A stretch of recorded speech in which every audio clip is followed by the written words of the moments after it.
arrange those kind of chain supermarket like the supply during the midnight. Although this midnight will bring another risk. What kind of risk? Driver will be fatigued. Driver will be very tired because they have whole night and they cannot concentrate on the driving. But another good thing is you can reduce the traffic impact. So you can see several chain supermarket try to do the supply within 11 o'clock.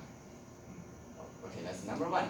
For the street parking, some people try to see like if they can park their truck a little bit far away, and then switch to a motorcycle or bicycle. So you can see some people try to do so.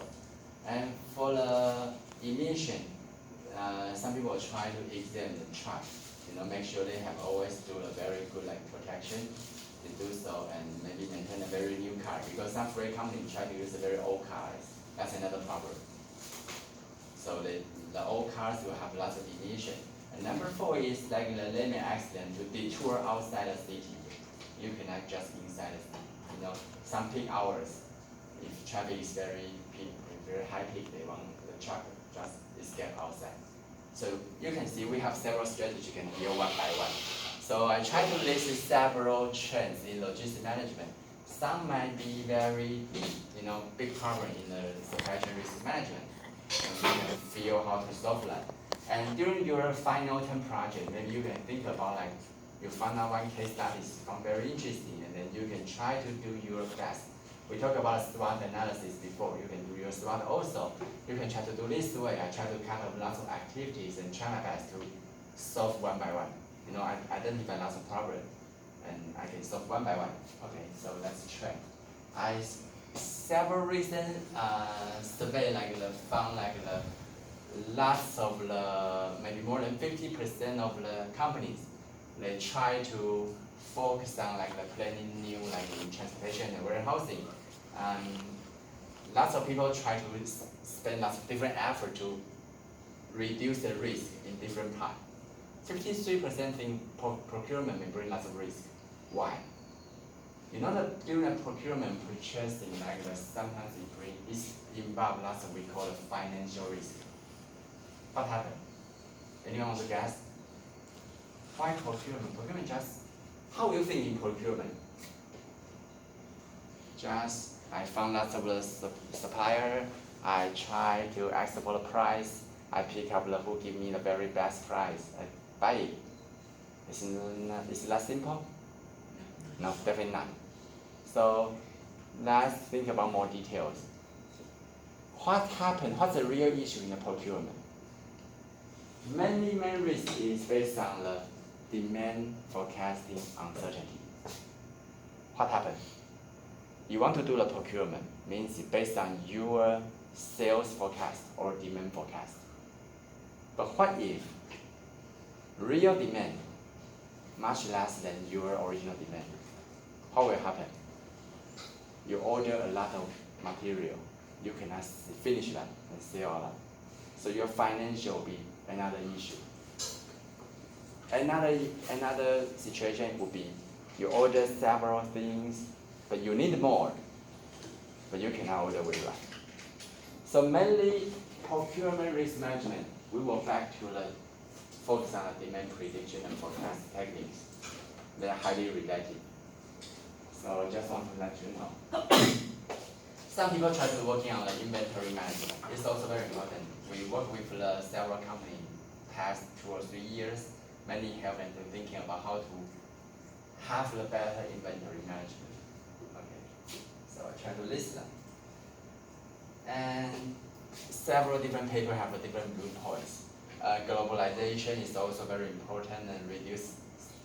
I think try to have a different issues here. This here, everyone may bring a different risk.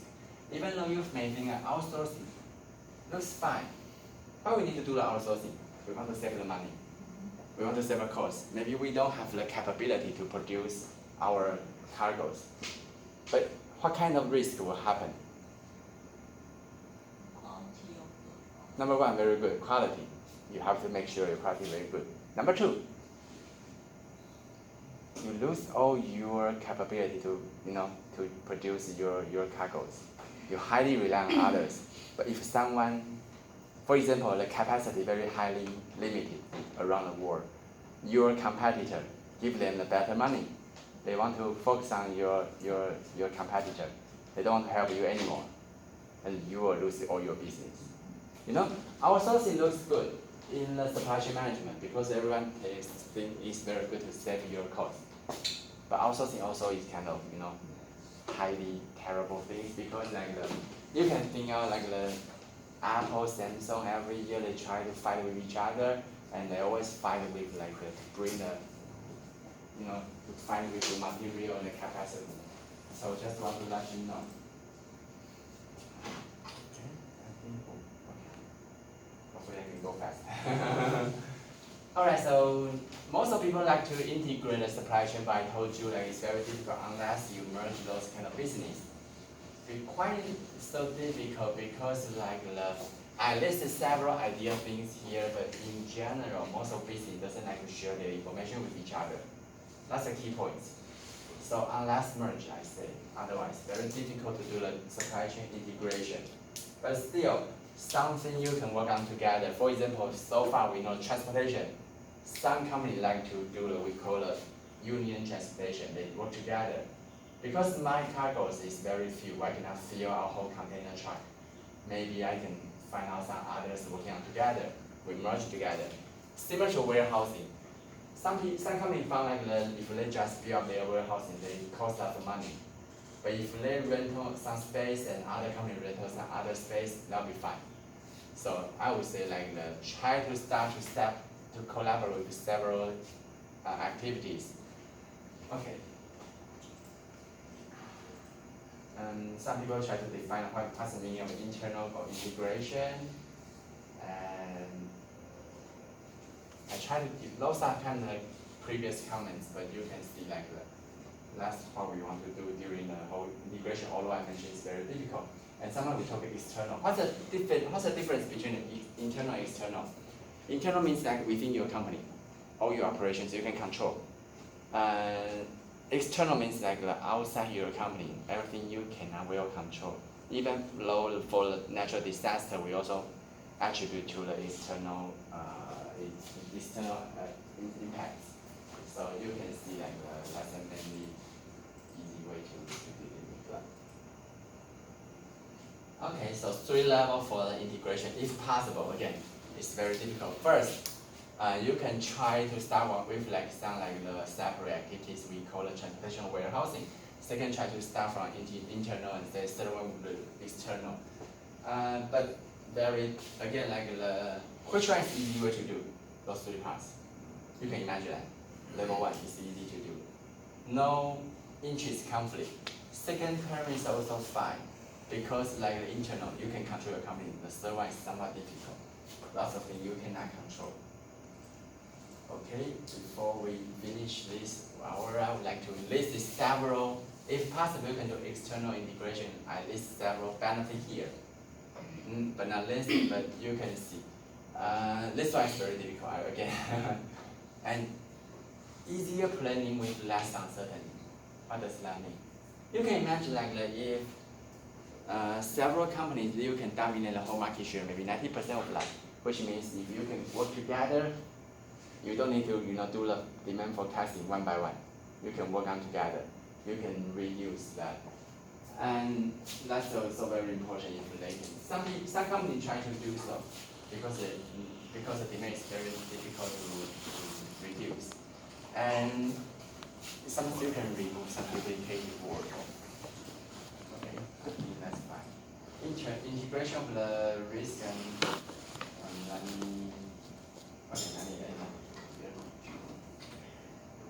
before we finish the lecture, I will give you the one short video, and this is a little bit long, using 11 minutes.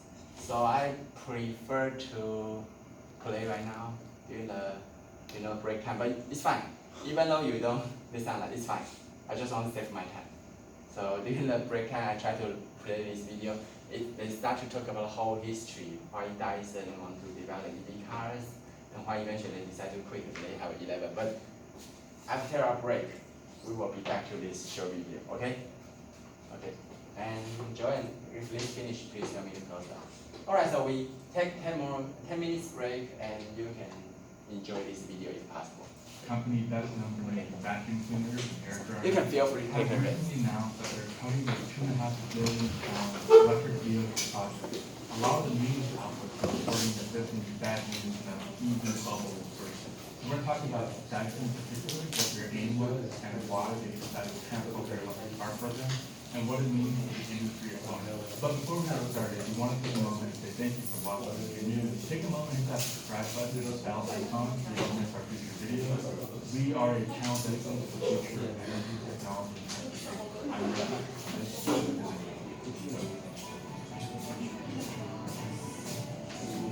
2017, Mr. James Dyson, CEO of Dyson, came out and announced that they're working on an electric car that they slated for release in 2020. This was 3 years ago, and they said they had been working on the project for about 2 years before that. They had allotted 400 engineers and team members to the project and hoped that they would be able to build their car and mass produce it by 2020. So in the recent report here in October of 2019, Dyson says that they had a car that they actually were able to build. So it wasn't an engineering design job, but they were unable to make the car commercially viable. And what that really means falls into something that Elon Musk always says. It's really easy to make one of something, but it's really hard to make hundreds of thousands or millions of something. The manufacturing process and techniques required to mass produce vehicles at very high quality is a skill that's really undervalued. So Dyson was unable to do this and has canceled their program. One of the first things that they announced a couple of years ago that had me scratching my head was an announcement to build the car manufacturing plant in Singapore, which is a notoriously very expensive country. Singapore, as small as it is, has a very high cost of living, and labor rates are also equivalently high. For those reasons, it didn't really make that much sense that Dyson would choose Singapore, when most companies choose places like China with wide open spaces and a relatively lower labor rate. In fact, Ford, who actually manufactures cars in Singapore, pulled out about 40 years ago for this reason, and I can't imagine it's gotten much cheaper since then. But the good news is that Dyson has announced that they are going to continue their £2.5 billion investment into other technologies such as solid-state batteries, machine learning, and robotics. Now, all three of those areas are going to be deeply crucial for electric vehicles. So while they're not going to make cars themselves, it sounds like the research and development that they're going to pursue will, in fact, potentially make them a component supplier to other companies that are making electric vehicles. A Yahoo Finance article conflates this idea that Dyson is canceling their electric vehicle program and companies making EVs struggling in China to say that the EV bubble is bursting. That's probably the bigger story here, if that's true or not. It's interesting that they would go immediately to this news and kind of conflate the two, because Dyson didn't claim that they're canceling their EV program because they don't believe there's going to be enough demand. Their problem was commercial viability. And what that really probably means is whatever car they came up with would possibly be so expensive due to very costly manufacturing processes and expensive components like batteries, since they're not investing in batteries yet, that whatever end product would just cost too much to be able to sell at any kind of volume. And that's really what commercial viability means.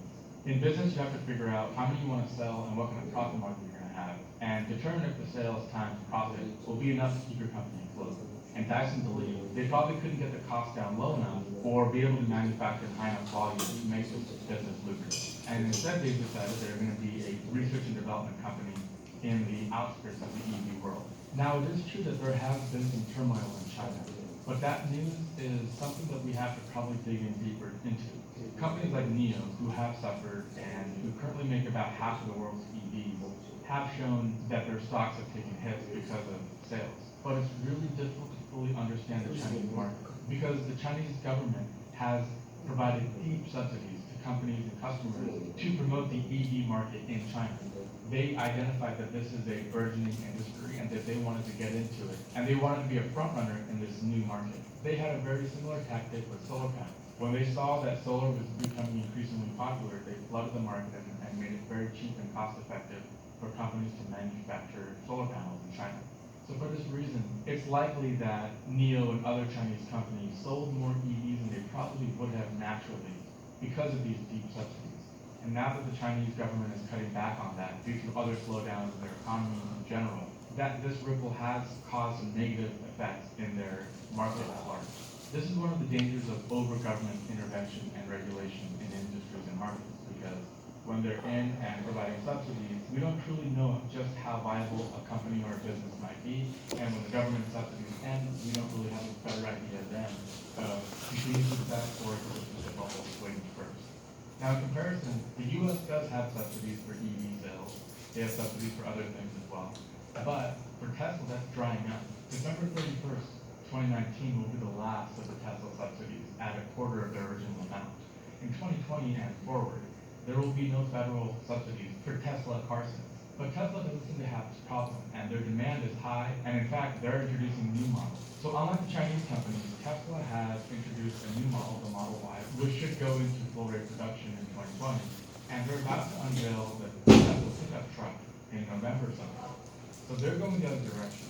Now, it's probably unsafe to say that the EV bubble is bursting. And to my ear, this sounds a lot like what people were saying in the late 1990s about the tech bubble bursting.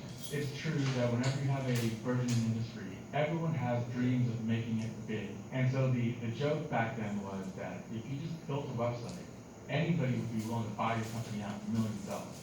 And this led to a bubble, for sure. But it would be unfair to say that the tech bubble of the late 1990s fell doomed with tech